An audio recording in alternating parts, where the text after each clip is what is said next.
우리가 고난 주간을 보내고 있습니다. 우리를 위해서 십자가의 그 고난의 길을 걸으신 그 예수님을 우리가 묵상하는 시간을 갖고 있습니다. 예수님의 고난을 생각해 볼 때 우리가 지난 주일 종려주일부터 시작해서 이제 십자가에 달리시기까지 이 한 주간 아주 극심한 고난을 당하시는 것을 우리가 주로 생각합니다. 예수님의 고난이 이번 한 주에만 왠지 막 몰아서 있는 것 같은 그런 생각을 하게 되는 것 같아요. 그래서 우리도 예수님의 고난에 동참하기 위해서 여러 가지로 노력하고 또 고난을 함께 하는 시간들을 보내고 있습니다. 그런데 예수님의 일생을 다시 한번 생각해 보면 예수님의 고난은 단 이번 한 주간에만 진행된 것은 아닌 것 같습니다. 예수님의 고난은 예수님께서 이 땅에 인간의 몸으로 오시는 그 순간에서부터 시작된 것 같습니다. 왜냐하면 우리 예수님은 하나님의 하나뿐인 아들, 독생자이신 아들이십니다. 하나님과 동등됨을 취하시는 하나님과 같은 분이셨습니다. 그런데 그분이 육신을 가지시고 인간의 몸으로 이 땅에 오신 것 자체가 굉장히 큰 권리 포기이며 그분이 시작한 그 고난을 시작하신 것과 같은 것이죠. 처녀의 몸에서 태어났습니다. 처녀의 몸에서 태어난 예수님은 아주 화려한 왕궁이나 아주 좋은 집에서 태어나셨던 것도 아닙니다. 태어나실 때 방이 없었습니다. 그래서 허름한 마구간에 말구유에 누이시기까지 했습니다. 그리고 나서 그렇게 태어나고 나서 그 고향에서도 잘 사셨으면 문제가 없었을 것 같은데 그렇지 않았습니다. 예수님께서 태어나셨을 그때에 예수님의 태어나심을 알리는 유대의 왕이 태어난 것을 알리는 별이 아주 반짝였고 빛났습니다. 동방의 박사들이 그것을 보았고 유대인의 왕이 태어났음을 찬양하기 위해서 그분께 경배하기 위해서 그 먼 거리를 유대 땅 이스라엘로 오게 되었습니다. 제일 먼저 그 동방의 박사들이 찾아간 사람은 그 별을 따라간 게 아니라 유대의 왕을 찾아갑니다. 그 당시 유대의 왕은 헤롯 대왕인데요. 이 헤롯은 에돔 사람이었습니다. 근데 좀 생각해 보면 잠깐 이상한 게 에돔 사람이 어떻게 이스라엘을 유대인을 다스리는 왕이 될 수 있었을까요? 이 에돔 사람인 헤롯은 그 당시 로마의 황제에게 이 이스라엘을 다스리는 그 권한을 부여받고 왕이 된 사람입니다. 그러면 이 에돔 사람 헤롯은 아주 보통 사람이 아닌 거죠. 굉장히 정치적인 그 실력이, 그 정치적인 감각이 뛰어났던 사람이라고 생각할 수 있습니다. 실제로 유대 땅을 다스리면서 이스라엘을 다스리면서 이스라엘 사람들에게 환심을 사기 위해서 성전을 재건을 해주기까지 합니다. 그래서 헤롯 성전이라고도 말하는 그 성전을 만들어 주기까지 하면서 유대인들의 마음을 사려는 그 정치적인 행보를 보였습니다. 그런데 이 헤롯은 굉장히 난폭한 왕이었습니다. 힘들게 얻은 이 왕위를 누구에게도 쉽게 주려고 하는 마음이 없었습니다. 그래서 자신이 정말 사랑했던 첫 번째 아내와 그 아내가 낳은 아들을 자신의 후계자로 세웠음에도 그들이 자신의 왕위를 넘본다라고 생각하고 그들을 죽여버리기까지 합니다. 굉장히 정치적인 왕이었지만 또 굉장히 난폭한 왕이었습니다. 그런 왕을 동방 박사들이 찾아갑니다. 그리고 우리가 별을 관측했는데 유대인의 왕이 태어난 별을 보았습니다 하고 온 거예요. 이때 이 헤롯이 어떻게 했을까요? 헤롯은 말씀드렸던 것처럼 굉장히 정치적인 인물이라고 말씀드렸잖아요. 그래서 그들 앞에서 감히 내 앞에서 라고 말하면서 그들을 죽인 것이 아니라 말을 돌리는 것이죠. 그럼 어디에서 태어났답니까? 정말 유대인의 왕이 태어났다면 나도 그분에게 가서 나도 경배를 드리겠습니다 라고 말을 돌리면서 그 위치를 추적합니다. 그리고 그 베들레헴인 것을 알게 되죠.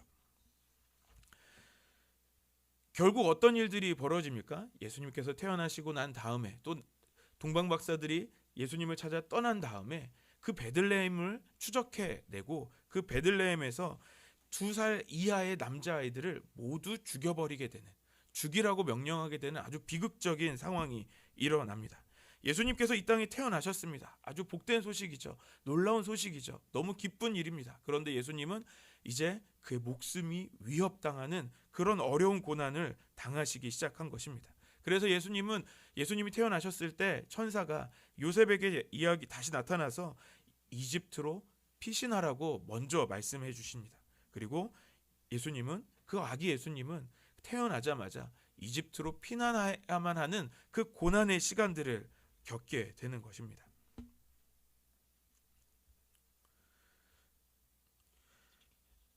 오늘 본문에서 헤롯은 이제 죽게 됩니다.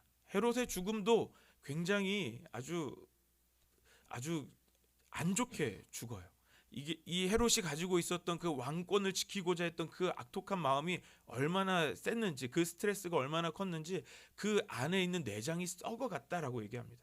얼마나 썩는 정도로 죽어갔냐면 옆에서 너무 악취가 심하게 날 정도로 그렇게 죽어갔다고 합니다.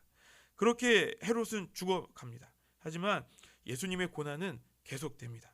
아기 예수님과 그 가족들이 이집트에서 얼마의 시간들을 보냈는지 오늘 마태복음에서 정확하게 이야기하고 있지는 않습니다만 외경에 보면 3년의 시간을 보냈다라고 이야기합니다.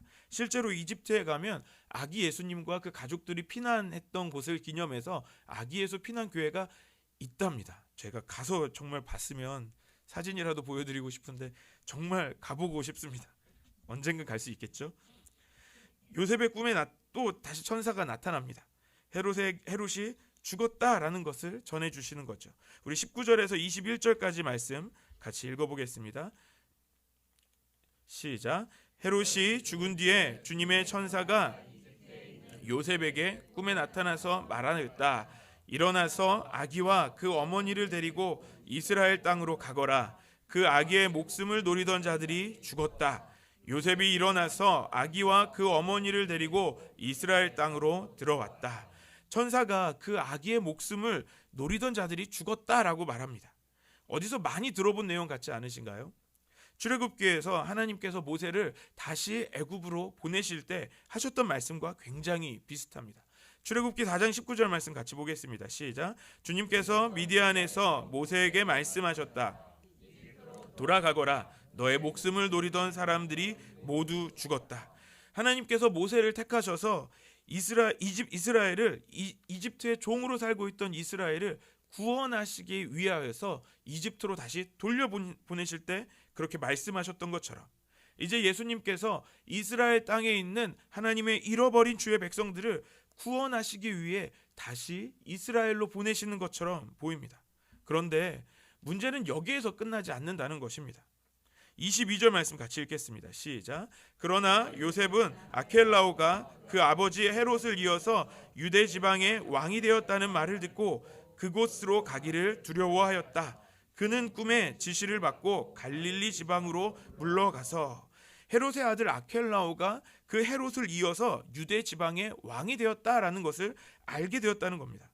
아켈라오도 헤롯 못지않은 굉장히 난폭한 왕이었습니다.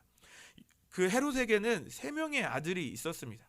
먼저 죽은 그 첫 번째 아들을 제외하고 아켈라오가 장자가 된 거죠. 그 장자가 곧바로 왕위를 이어받지 못했어요. 로마에서 그 왕이 아켈라오가 유대 땅을 모든 민족을 다스리도록 그렇게 허락을 해주지 않았습니다. 허락을 해준 것은 무엇이냐면 이스라엘의 반쪽, 이스라엘을 4개로 나눠서 그 중에 반, 사마리아와 유대 지역을 아켈라오가 다스리게 하고 나머지 한 개는 그 나머지 동생들에게 하나하나씩 분봉왕으로 임명하여서 다스리게 했습니다. 그런데 아켈라오는 얼마나 악한 사람이었는지 헤롯 못지 않았습니다. 헤롯이 죽기 전에 유대의 반란을 진압하기 위해서 3,000명의 이스라엘 사람들을 죽여버린 사람이 바로 아켈라오입니다. 또 아켈라오가 나중에 왕이 되고 나서도 아켈라오가 왕위를 얻은 것에 대해서 유대 사람들이 굉장히 불평하고 계속해서 오랜 시간, 다스린 지 오랜 시간이 못 되어서 그 자리에서 물러나게 되는 사람이 아켈라오입니다. 적어도 3,000명이 죽은 사실을 요셉도 알고 있었던 것이죠. 그리고 이 예수님은 베들레헴에서 살아난 그 아기라는 것도 알려질 것이라는 그 두려움이 요셉에게 있었던 것입니다. 그래서 요셉은 그 아켈라오가 어떤 사람인지 너무 잘 알고 있었기 때문에 다시 유대 땅 안으로, 아마 예수님이 태어나시고 예수님이 호적을 등록한 베들레헴을 가려고 했을 겁니다. 그 베들레헴이 속한 그 지역으로 가는 것을 두려워했다는 것입니다. 예수님이 다시 이집트에서 이스라엘로 들어오시지만 예수님을 향한 그 고난의 상황은 끝나지 않았다라는 것입니다. 그래서 이스라엘 땅으로 들어가기를 주저하고 있는, 그 두려워하고 있는 요셉에게 오늘 천사가 다시 나타나는 것입니다. 그리고 갈릴리 지방으로 인도합니다. 오늘 본문의 내용은 예수님께서 나사렛에서 정착하여서 그 어린 시절을 보내셨다라는 것을 말씀해주고 있습니다. 그런데 예수님께서 나사렛에 정착하심을 이야기하는 데에는 오늘 이 짧은 본문 안에 두 개의 관점이 있다는 것을 볼 수 있습니다. 첫 번째는 요셉이 가졌던 관점입니다. 요셉은 이스라엘 땅으로 다시 들어가는 것을 두려워하고 있었습니다. 그 두려워하는 요셉의 마음을 주님께서 아시고 천사를 보내셔서 그 길을 그 유대 땅 베들레헴 안으로, 이스라엘 땅 베들레헴으로 보내시는 것이 아니라 그 아켈라오가 다스리지 않는 나사렛으로 보내셨다라는 관점이 있고요. 또 하나는 바로 23절 말씀입니다. 우리 같이 읽어볼까요? 시작. 나사렛이라는 동네로 가서 살았다. 이리하여 예언자들을 시켜서 말씀하신 바 그는 나사렛 사람이라고 불릴 것이다 하신 말씀이 이루어졌다. 두 가지, 예수님께서 나사렛에 정착하신 이유는 예언자들의 말씀, 기록된 예언자들의 말씀으로 인한 것이다 라는 것을 말씀해 주고 있습니다. 우리도 요셉과 같은 두려움에 빠질 때가 있습니다. 분명히 우리는 하나님의 인도하심이라고 믿고 한 걸음 한 걸음 나아갑니다. 그런데 우리 눈앞에 우리가 감당할 수 없는 두려운 상황들이 우리 눈앞에 펼쳐집니다. 사역을 하면서 이런 경우들을 참 많이 만나게 되는 것 같아요. 하나님은 분명히 임원을 해야 한다는 마음을 주셨어요. 속장을 해야 한다는 마음을 주셨어요. 그런데 쉽지 않은 거예요. 교사로 섬기라고 주님이 말씀하셨습니다. 여러 가지 상황을 통해서 교사로 섬기기 시작했습니다. 그런데 내가 정말 두려워하는 상황이 우리의 눈앞에 펼쳐져 있는 겁니다. 우리 교회에는 그런 분들이 없어요. 이 얘기를 하기 전에 우리 교회에는 이런 분들이 없다는 것을 제가 알고 있습니다. 그런데 다른 교회에는 이런 상황들이 많다고 이야기하는데요. 그건 뭐냐면 내가 속장으로 섬겨야 되는데 이 속회원이 내가 정말 어려워하는 사람이 있는 거예요.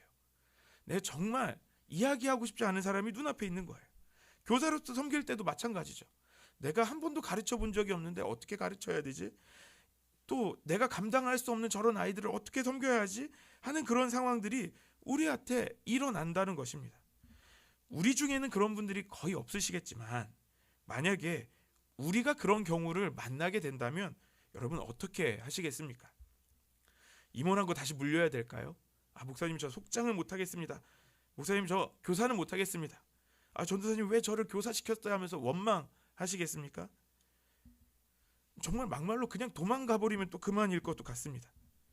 요셉의 입장에서 그런 두려운 상황 앞에 다시 이집트로 돌아가면 그만일 것 같습니다. 그런데 그때 천사가 요셉의 꿈에 나타나서 다시 갈릴리의 나사렛으로 가라고 말씀합니다. 주님께서 마치 그 피할 길을 주시는 것처럼 보입니다. 우리가 어려운 상황을 만났을 때 우리가 정말 간절히 기도합니다. 주님 이 상황을 벗어나게 해주십시오라고 기도할 때 주님께서 그 길을 벗어나게 도와주시는 것 같습니다. 그런데 오늘 23절 말씀을 보니까 이 상황이 마치 그런 상황만은 아니라는 것을 또 말씀해주고 있습니다. 이 상황은 예언자들의 말씀에 이미 계획되어진 사건이라는 것을 말씀해주고 있습니다.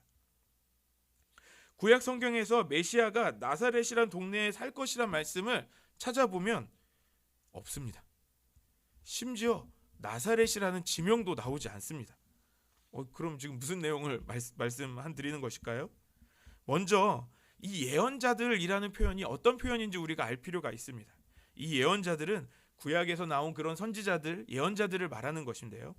예수님께서 구약의 말씀을 통칭하셔서 말씀하실 때 율법과 선지자들, 율법과 예언자들이라는 표현을 쓰셨어요.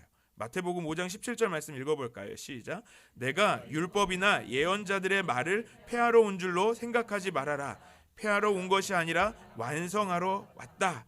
마태복음을 기록한 이 마태가 이야기하려는 것은 구약 성경의 어느 한 부분, 어떤 선지자가 예언한 그 내용을 꼭 집어서 이 내용이 이루어진 거야 라는 것을 말하는 것이 아니라는 거예요. 구약 성경 전체의 내용에서 오실 메시아를 설명했는데 그 오실 메시아가 나사렛 사람이라고 불릴 것이다 라는 것을 정리해서 이야기하고 있다는 겁니다. 구약 성경 전체가 다시 오실 메시아를 말씀하고 있는 것이죠. 이 땅에 오실 메시아가 앞으로 어떤 삶을 살아가게 될 것인지를 말씀해주고 있다라는 것입니다. 그대로 그 말씀이 이루어지기 위해서 예수님은 지금 나사렛으로 가셨다라는 겁니다. 구약 성경에 오실 메시아가 어떤 삶을 살게 될지를 말씀하고 있습니다. 대표적으로 이사야서 53장 2절부터 5절 말씀 우리 같이 한번 보시겠습니다. 시작. 그는 마치 연한 순과 같이 마른 땅에서 나온 싹과 같이 자라서 그에게는 고운 모양도 없고 훌륭한 풍채도 없으니 우리가 보기에 흠모할 만한 아름다운 모습이 없다. 그는 사람들에게 멸시를 받고 버림을 받고 고통을 많이 겪었다. 그는 언제나 병을 앓고 있었다. 사람이 그에게서 얼굴을 돌렸고 그가 멸시를 받으니 우리도 덩달아 그를 귀하게 여기지 않았다. 그는 실로 우리가 받아야 할 고통을 대신 받고 우리가 겪어야 할 슬픔을 대신 겪었다. 그러나 우리는 그가 징벌을 받아서 하나님에게 맞으며 고난을 받는다고 생각하였다. 그러나 그가 찔린 것은 우리의 허물 때문이고 그가 상처를 받은 것은 우리의 악함 때문이다. 그가 징계를 받음으로써 우리가 평화를 누리고 그가 매를 맞음으로써 우리의 병이 나았다. 오실 메시아에 대해서 어떻게 설명합니까? 그는 마치 연한 순과 같다. 또 마른 땅에서 나온 싹과 같이 자랄 것이라고 말씀합니다. 여기에서 이 마른 땅은 어떤 땅일까요? 싹이 자라기에 아주 충분하지 못한 땅을 이야기합니다. 아주 어려운 땅인 것이죠. 예수님 당시 나사렛은 아주 작은 시골 마을이었습니다. 인구가 약 500명 정도밖에 되지 않았다고 합니다. 그 당시 사람들에게서 나사렛은요, 그렇게 인정받을 수 있는 그런 도시도 아니었습니다. 요한복음 1장에 나다나엘의 말을 보면 우리가 그것을 알 수 있는데요. 우리 같이 한번 읽어볼까요? 1장 45절과 46절입니다. 시작. 빌립이 나다나엘을 만나서 말하였다. 모세가 율법책에 기록하였고 또 예언자들이 기록한 그분을 우리가 만났습니다. 그분은 나사렛 출신으로 요셉의 아들 예수입니다. 나다나엘이 그에게 말하였다. 나사렛에서 무슨 선한 것이 나올 수 있겠소? 빌립이 그에게 말하였다. 와서 보시오. 나다나엘이 했던 이 한 문장의 말로 이 나사렛이라는 지역이 어떤 동네인지 너무 쉽게 알 수 있는 것이죠. 모두에게 무시당하는 사람들이 모여있는 동네라는 거예요. 어떻게 나사렛에서 선한 것이 나올 수 있겠습니까? 혹시 어느 누군가가 우리가 살고 있는 안성을 얘기하면서 안성에 무슨 선한 것이 있겠습니까? 라고 말하면 얼마나 기분이 나쁘겠어요. 이런 곳이 나사렛이었다는 거예요. 인구가 많지도 않습니다.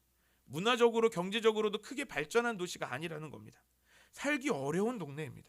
그 시절 그곳에서 그 어린 시절을 예수님께서 보내셨습니다.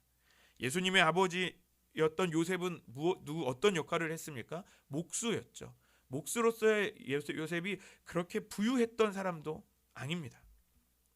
아주 넉넉한 생활도 했던 것도 아닌 것이죠. 모두가 인정하지 않는 그 작은 마을에서 30세가 될 때까지 그 어려운 삶을 예수님께서 살아오셨다라는 것입니다. 그래서 예수님께서 우리를 향하여서 우리를 아신다라고 말씀하실 때 그 말씀이 정말 맞는 말씀입니다. 그 말씀이 그냥 단순하게 너 힘들어 내가 알아 이 정도가 아니라 정말 우리의 아픔을 공감해 주시는 말씀인 것입니다. 왜냐하면 예수님께서 우리가 겪었던 그 모든 어려움을 이미 그분의 생애에서 다 겪으셨기 때문에 그런 것이죠. 가끔 저는 사역을 계속 해오면서 저의 한계를 부딪힐 때가 있습니다. 제가 세상 경험이 너무 없는 거예요. 그렇게 쉽게 직장 생활을 해보지도 않았습니다.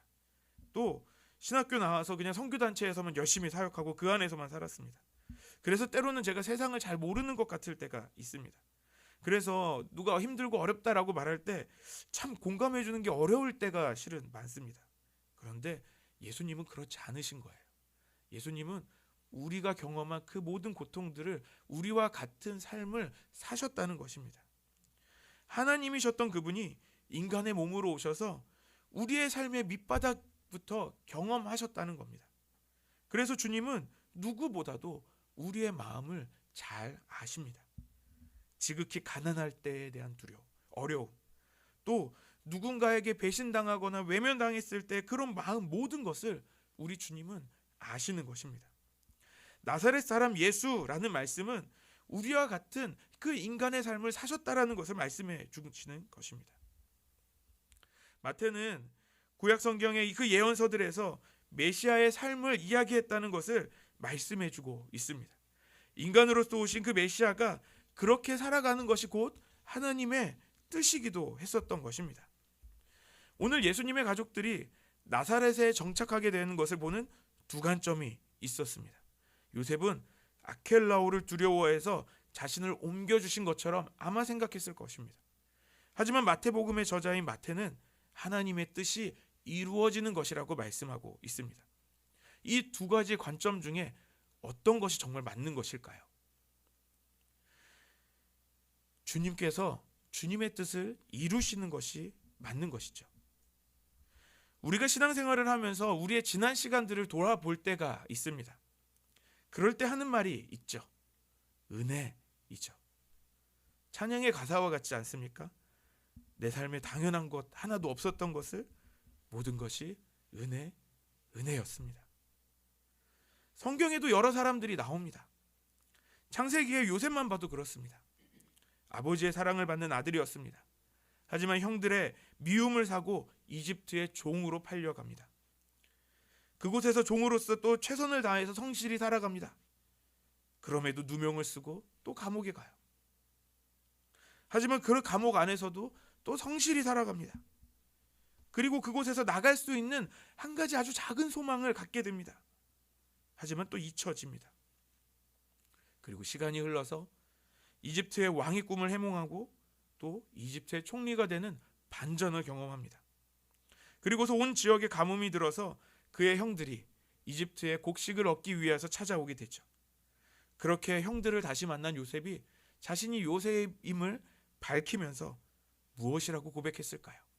저는 창세기 말씀을 읽을 때 이 부분을 읽을 때마다 어떤 내용인지 아는데도 왠지 모를 기대감이 생깁니다. 드디어 때가 되었다. 왠지 좀 시원하게 그래 요셉 칼을 들고 일어나 뭐 이런 마음이 들 정도로 뭔가 뭐 그런 그동안에 자신이 경험했던 그런 모든 어려움을 해결할 수 있을 그런 반전이 일어날 것 같은 생각이 좀 있었으면 하는 생각이 조금 들 때가 있습니다. 그런데 요셉은 그렇게 말하지 않습니다. 창세기 45장 4절과 5절 말씀 같이 읽겠습니다. 시작. 이리 가까이 오십시오 하고 그들에게 말하니 그제야 그들이 요셉 앞으로 다가왔다. 내가 형님들이 이집트로 팔아넘긴 그 아우입니다. 그러나 이제는 걱정하지 마십시오. 자책하지도 마십시오. 형님들이 나를 이곳에 팔아넘기긴 하였습니다만 그것은 하나님이 형님들보다 앞서서 나를 여기에 보내셔서 우리의 목숨을 살려주시려고 그렇게 하신 것입니다. 아주 놀라운 고백이죠. 단순하게 이들을 용서하는 것으로만 끝나는 것이 아닙니다. 요셉은 하나님의 계획을 보고 있었습니다. 형들이 나를 팔아넘기고 내가 그동안 살아오면서 그 모든 그 고난들과 그 역경들을 견디는 시간들을 보낸 이유는 하나님이 우리 가족을 구원하여 주시기 위하여서 이루신 일이라고 고백하는 것이죠. 이스라엘 민족을 구원하시기 위해 요셉을 먼저 보내셨다라고 말씀하고 있는 것입니다. 무엇입니까? 결국 하나님의 뜻을 이루신다는 것입니다. 오늘 본문의 요셉도 마찬가지죠. 두려움 가운데 있었습니다. 꿈을 잘못 꾼 것은 아닐까 생각할 수 있었을 것 같아요. 왜냐하면 너무 두렵잖아요. 그의 자신의 선택을 그 순간에 후회했을지도 모르겠어요. 하지만 주님은 천사를 다시 보내셔서 요셉을 안전한 길로 인도하십니다. 그런데 그 모든 것은 바로 하나님의 뜻을 이루시기 위한 것이었습니다. 우리의 인생은 수많은 선택들로 이루어져 있습니다. 그 우리의 선택이 내가 원하는 선택들이 있었을 수도 있죠. 또 반대로 내가 원하지 않는 선택들을 하면서 우리가 지금까지 올 수 있었습니다. 그 모든 과정 가운데 그것을 내가 선택한 것이라고 생각할 때가 있죠. 그런데 우리가 정작 뒤를 돌아보면 어떻습니까? 그 모든 것은 하나님의 인도하심이었습니다. 요즘 제가 자주 하는 생각이 있습니다. 특별히 요즘에 그런 생각이 더 많이 들어요. 이제 한 약 3주 정도 남았거든요. 3주 뒤에 연애해서 드디어 만 20년 만에 한번 횟수를 세봤어요. 제가 군대를 제대하고 2004년 4월에 전도사로 사역을 처음 시작했거든요. 2024년 4월에 어떻게 시간이 참 이렇게 되는 건지, 그렇게 시간을 앞두고 있어서 그런지 좀 이런 생각들이 많이 나는 거예요. 만약에 라는 생각을, 그런 생각들을 하면서 지난 시간들을 돌이켜 보는 거죠. 그래서 아내랑 이 이야기를 나누다가 가끔 이런 이야기를 하는 거예요. 여보, 만약에 내가 그때 다른 선택을 했다면 어땠을까? 라는 생각을 하는 거죠. 저만 그런 생각 하나요? 여러분도 그런 생각 해보실 때 있지 않으신가요? 만약에 제가 신학대학원을 마쳤을 때 우리 목사님 말씀대로 그렇게 했었다면 어땠을까요? 아마도 이미 10년 전에 목사 안수 받았을 것 같아요. 그러면서 뭐 하나님이 인도하시는 사역을 하고 있겠죠. 그런 생각도 여러 가지로, 무슨 사역을 하고 있었을까, 어떻게 했을까, 뭐 여러 가지 상상의 날에, 이거 공상이에요, 공상. 전혀 쓸데없는 생각인데 그런 생각을 막 하다 보니까 한 가지 발견한 것이 있었어요. 그거 뭐냐면 오늘의 제가 없는 거예요. 만약에 제가 그때 그 선택을 했다면 아마 여러분, 저는 이 자리에 없었을 것 같아요. 아마 선교지에 있거나 아니면 뭐 감리교 학원 선교사가 되어서 뭐 다른 사역들을 하고 있거나, 지금의 저를 아마 여러분 모르실 분들도 계셨을지도 몰라요. 가장 많이 생각났던 건 제 옆에 아내가 없는 거예요. 만약에 그랬다면 제가 너무 사랑하는 저희 아이들이 제 주변에 없는 거예요. 그런 상상을 해보니까 아마 다른 아내가 있었을지도 모르겠습니다. 다른 아이들이 있었을지도 모르겠어요. 그런데 또 이런 생각도 해봤어요. 아마 모태솔로로 계속 살고 있지 않을까? 이렇게도 생각도 들기도 해요. 이런 여러 가지 생각들을 하다 보니까 결국 내려지는 결론은 오늘 내가 살아가고 있는 이 삶이 은혜구나 라는 거였어요. 에베네셀의 하나님, 여기까지 나를 인도하셨구나 하는 것이었습니다. 여러분, 우리가 지난 시간들을 왜 뒤돌아봅니까?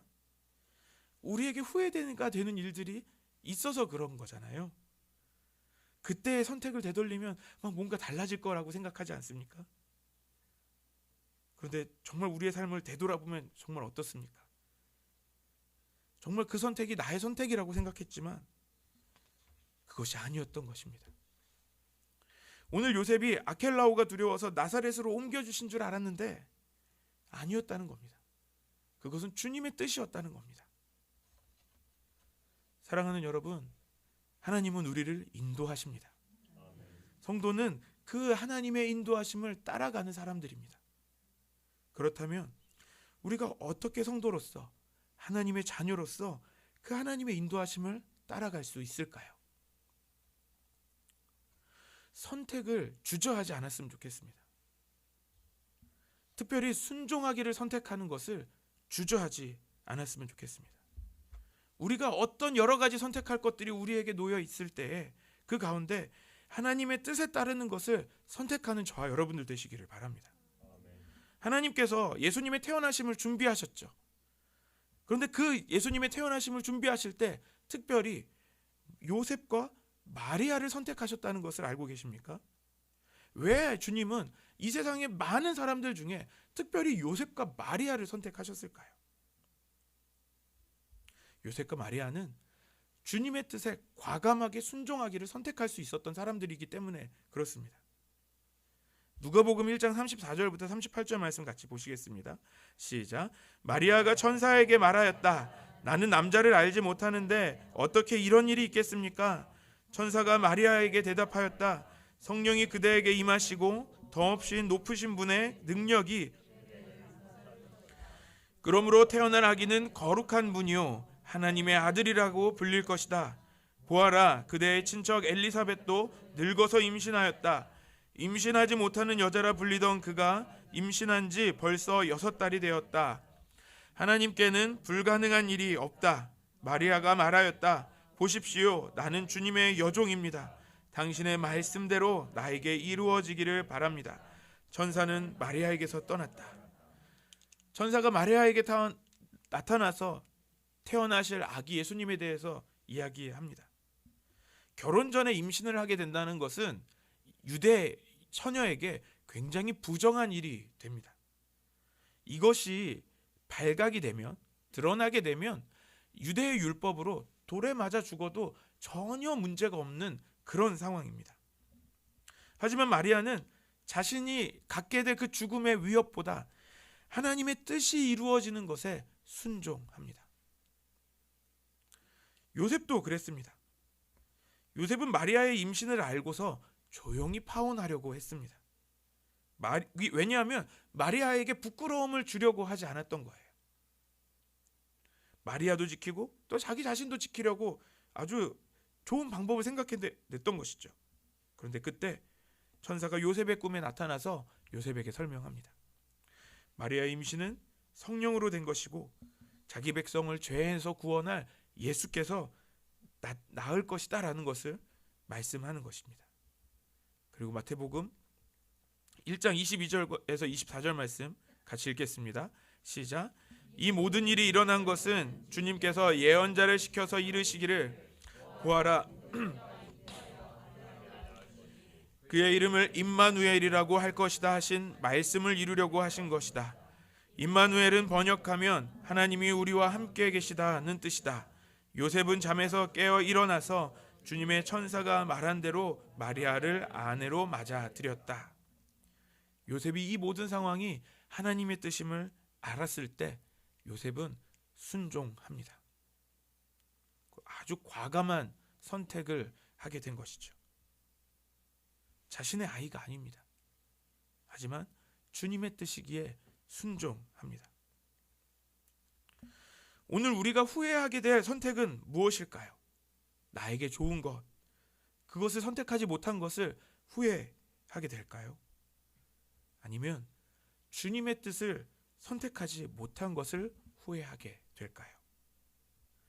오늘 본문에서 이스라엘 땅으로 돌아가는 요셉은 두려웠습니다. 이스라엘 땅 앞에서 아마도 자신의 선택을 후회했을지도 모릅니다. 이집트에 그냥 머물러 있었다면 아켈라오의 그 죽음의 위협에서 더 잘 살 수 있었을 텐데, 그럼에도 요셉은 주님의 뜻에 순종합니다. 주님께서 가라고 하시는 곳으로 가게 됩니다. 우리가 주님을 위해 하는 선택들이 때로는 후회될 때가 있습니다. 그때 나에게 전도하는 사람 말을 듣지 말았어야 됐는데, 그때 그 사람을 만나지 말았어야 하는데, 그런 여러 가지 후회들이 있을지도 모르겠습니다. 그런데 분명한 것은 우리가 우리의 인생을 후회하고 있을지라도 주님은 우리의 인생을 주님의 뜻대로 인도하신다는 것입니다. 하나님은 우리의 인생을 책임지시는 분이십니다. 우리의 선택, 나의 선택, 알고 보면 하나님의 인도하심이었습니다. 우리의 선택할 항목들이 몇 가지가 때로는 없어 보입니다. 그것을 선택할 것이 많으면 그 중에 여러 가지를 고를 수 있겠는데, 성도의 선택은 두 가지 중에 하나입니다. 주님의 뜻인가 또는 나의 뜻인가에 대한 것입니다. 우리가 주님의 뜻이 아닌 나의 뜻을 선택할 수도 있습니다. 괜찮습니다. 그때 주님은 그 뜻을 돌이키실 것입니다. 그리고 우리가 그 주님의 뜻 가운데 살아갈 수 있도록 우리를 또다시 인도해 주실 것입니다.